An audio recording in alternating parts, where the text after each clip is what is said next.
Here, Brian, and there are plans to expand indoctrination. That's right. Well, Idahoans are also concerned. Horror shot. That line would be moving a little bit farther west. I'm like crying. Nobody wants to see dark money is influencing policy in our state. Well, that's not how this works. Well, hello there and welcome to Nowhere to Hide. I'm Brian Hyde, and my job is to help you better recognize those opportunities to call out the media when they're deceiving you. Now, that's not to say that every word they say is a lie. It's not. But sometimes it's more, rather than some big, bold lie that they're proclaiming to you and saying you have to believe this, and occasionally they do that, but more often than not, it's omitted information or things that are carefully spun in such a way that it's trying to lead you to a conclusion without actually giving you enough facts to come to that conclusion yourself.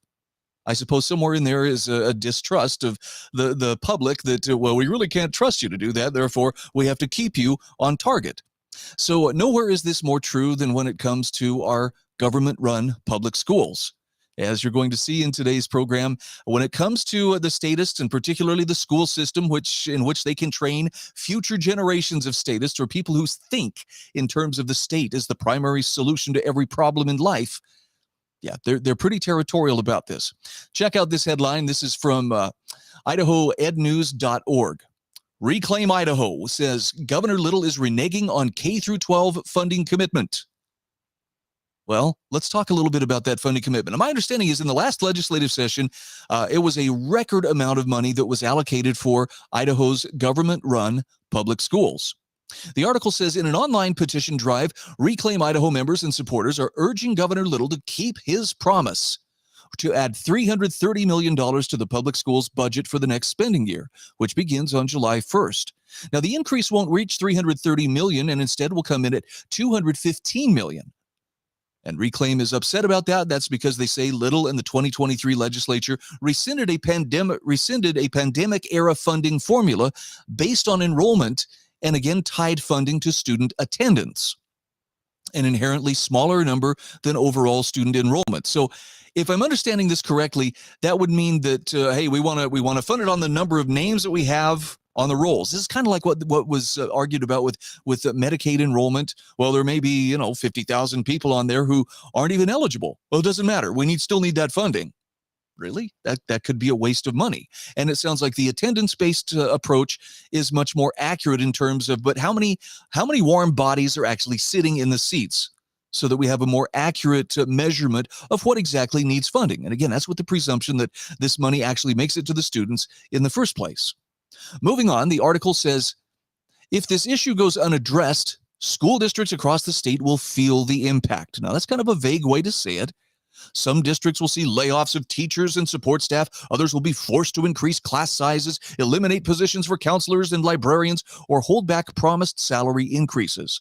That's according to the petition signed by some 6,000 people as of Thursday afternoon. Now, through a spokeswoman, Little defended this year's K-12 budget bills, which actually increased spending by $381 million, while emphasizing the importance of attendance in school. Madison Hardy said on Wednesday, Governor Little believes education should be in person and student-focused in order to improve student outcomes. We will continue to monitor efforts to improve school attendance to pre-pandemic levels and will make any necessary adjustments in collaboration with the legislature, education leaders, and stakeholders. Now, Reclaim Idaho's claim that $115 million is on the chopping block stems from a recent spread from a state budget analyst. That document from Jared Tatro, Deputy Division Manager of the state's Legislative Services Office, has been widely distributed among legislators. In all, an additional $206.5 million is available. Now, that's an additional. Interesting. So it's not like, oh, we cut it back to a bare bones $206.5 million. That's in addition to money funded by the 2023 legislature. More than half of that money is earmarked for salaries, the rest penciled in for benefits, insurance, or discretionary spending. That money is available to fund schools if attendance numbers climb in 2023, 2024, and justify an additional number of support units. Now, that's an awful lot of money. And I'm sorry, I don't mean to be rude. I don't mean to rub salt in anybody's wounds, but we also need to note at this point that any objective measure of whether Idaho's government-run public schools are churning out, a good product, students that are actually, learning what they should be learning, that are passing, getting good passing scores in math and reading and so forth.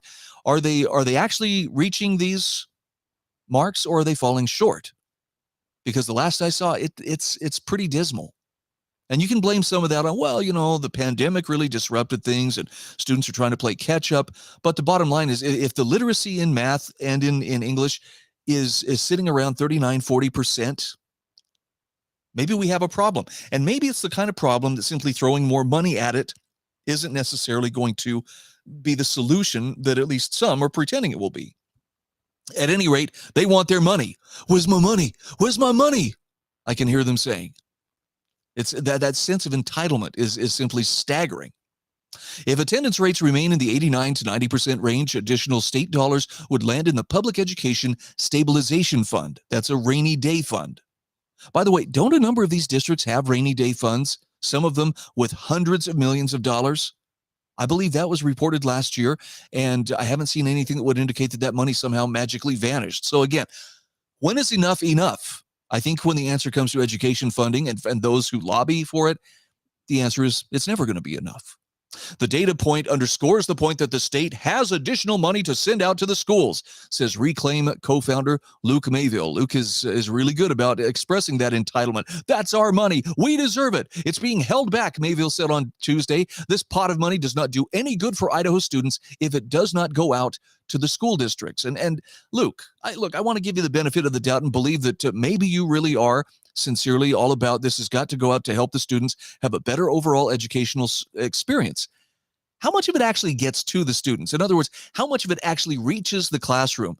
And how much of it instead is just used for funding the system? Again, salaries, overhead, benefits, insurance, and so forth.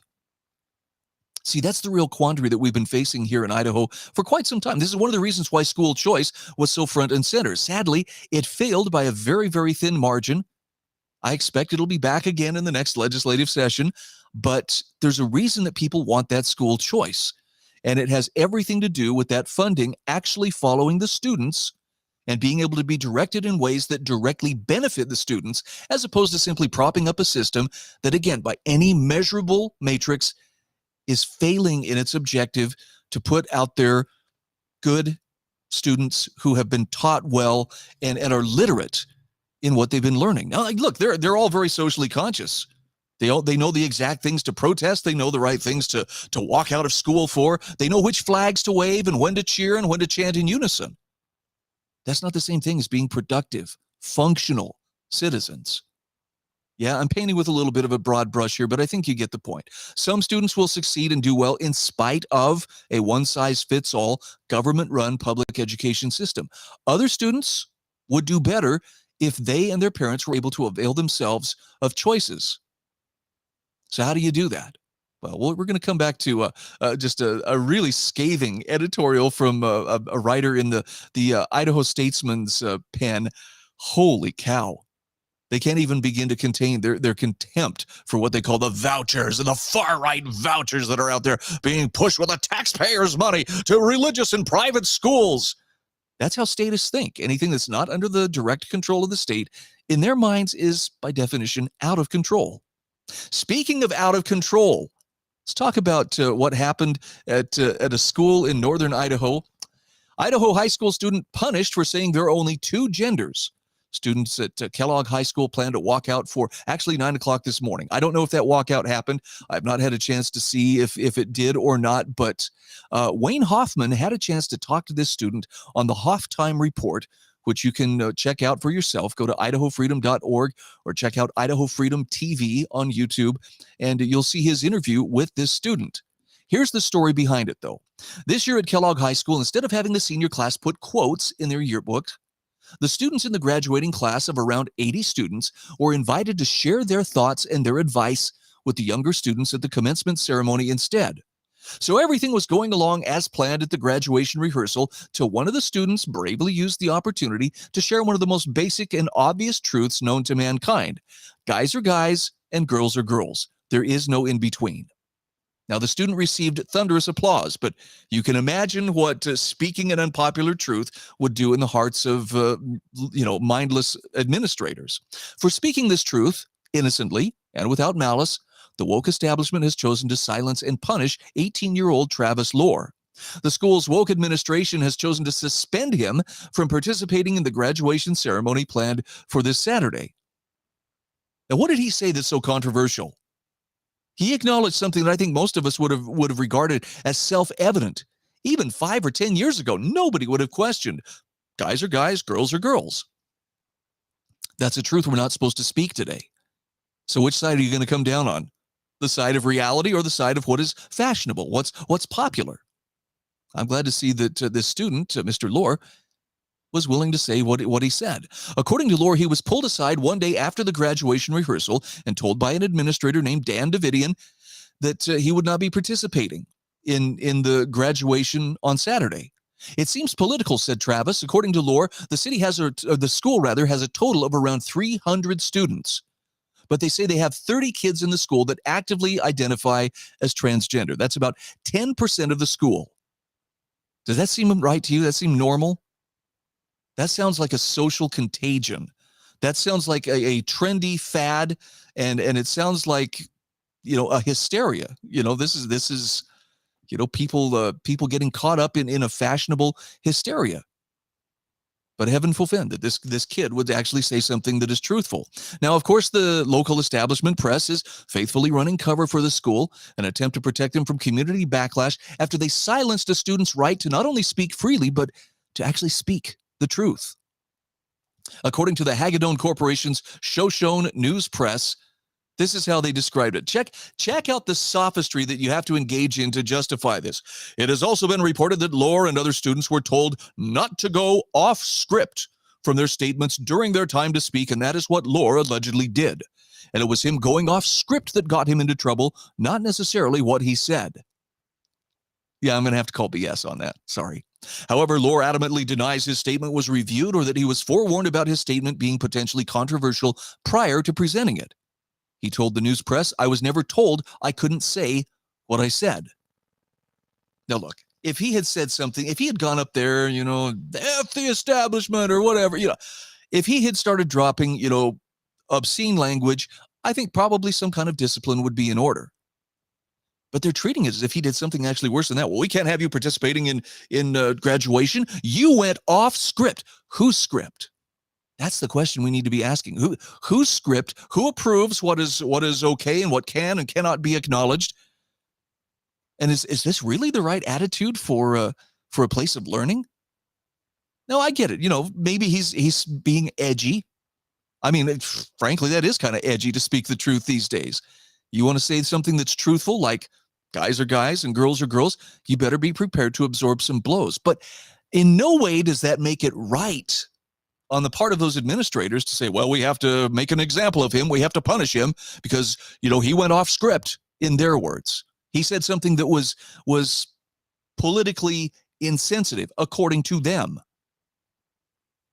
I think that they were looking for an excuse to take offense, and frankly, this is to stifle anybody else from thinking about daring to speak the truth.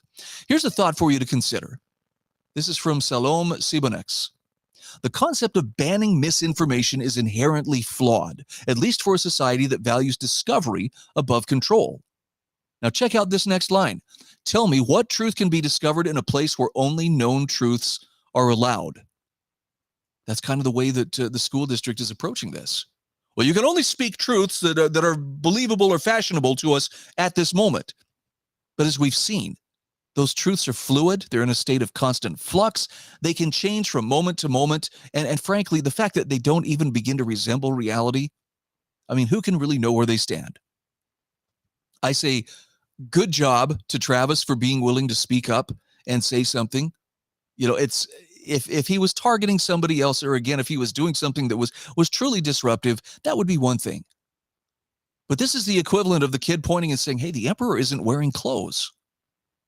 And boy, the emperor's people, they're not happy about it. Apparently, there are some truths that are just a bit much for them and presumably for the rest of us to handle, like the fact that guys are guys and girls are girls, and there is no in between.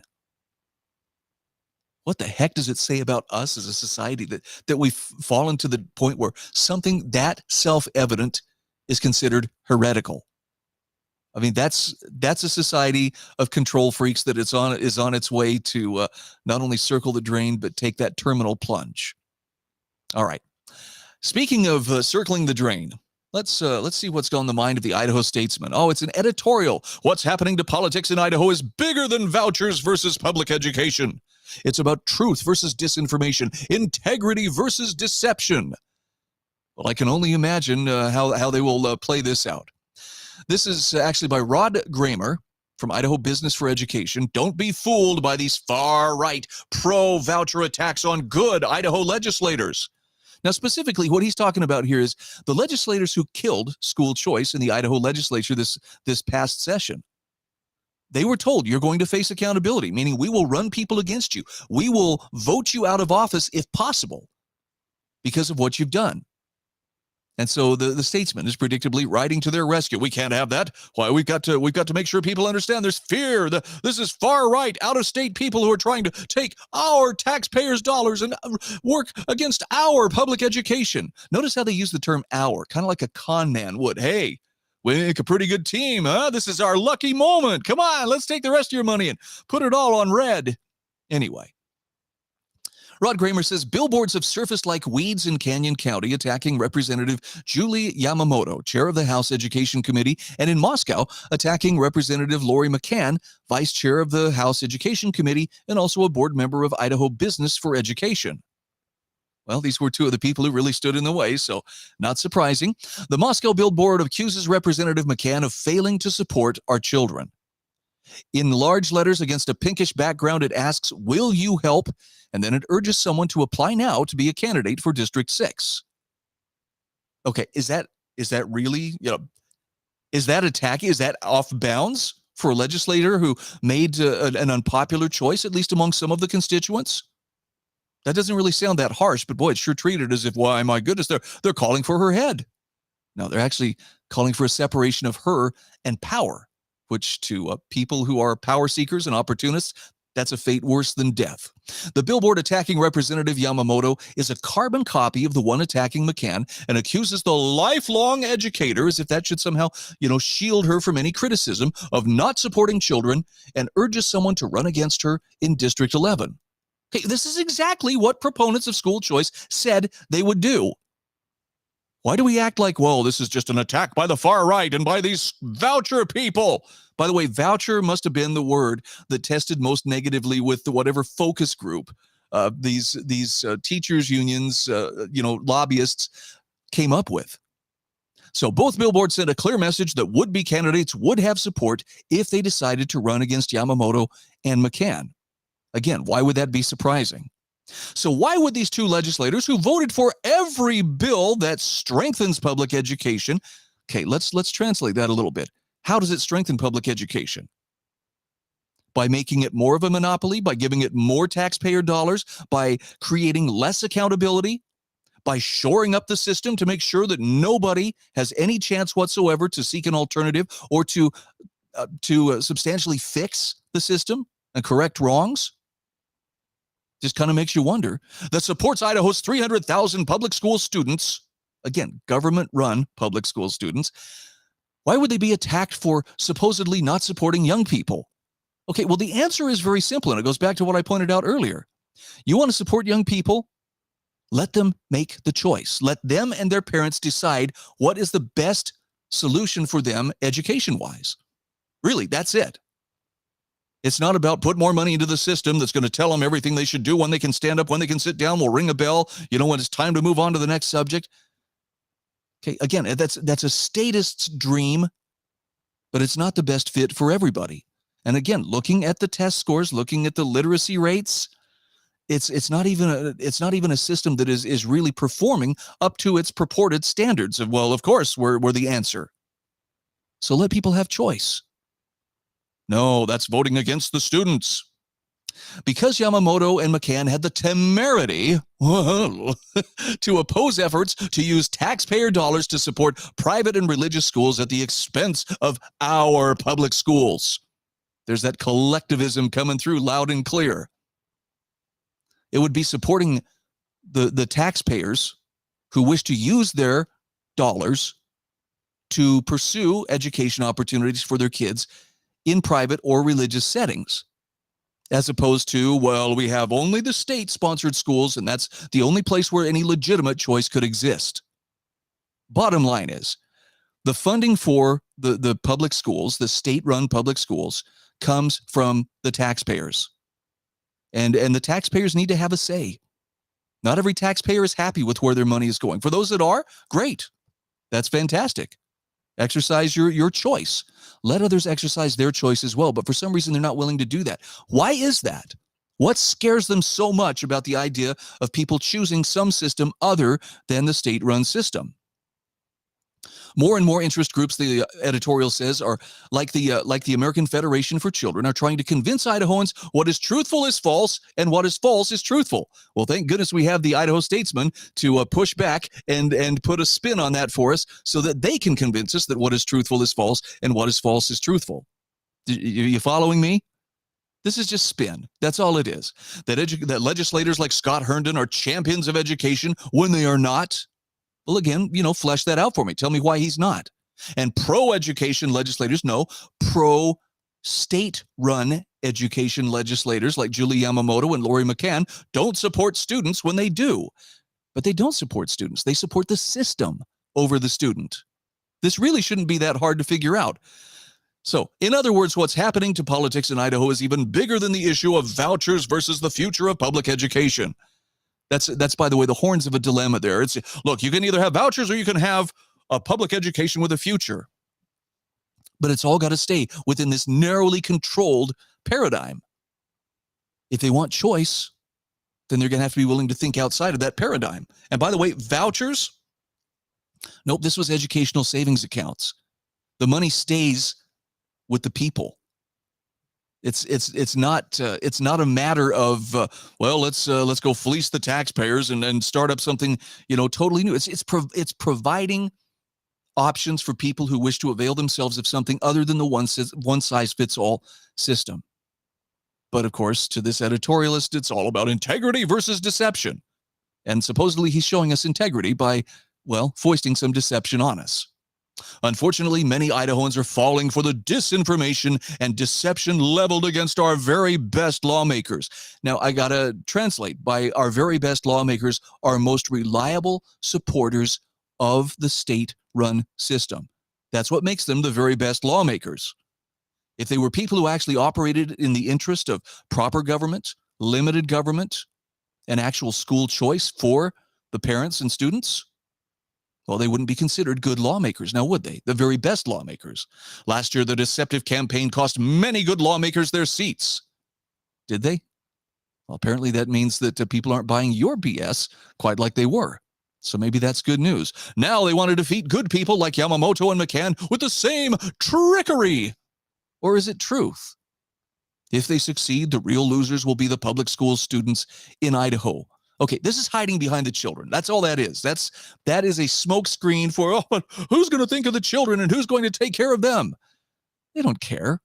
It's not about the children. This is about the system. This is about the people who have staked out valuable real estate within the system, and it is their gravy train, and they want to see that gravy train continue running as long as possible. As we mentioned earlier, how much is enough? It's never enough, and it will never be enough. As long as they have access to the taxpayer's pocketbook, it's never going to be enough. Now, you start getting some competition in play, and you will see things start to change. Because they have to. Because then when they don't deliver on their promise of delivering literate students and literate graduates, parents have the option of taking their child and that money elsewhere. Statism can be such a frustrating thing to run up against because the true believers are cultists in every sense of the word. They will place the system, they will place their ideology above reality. That's what makes them cultish in their thinking.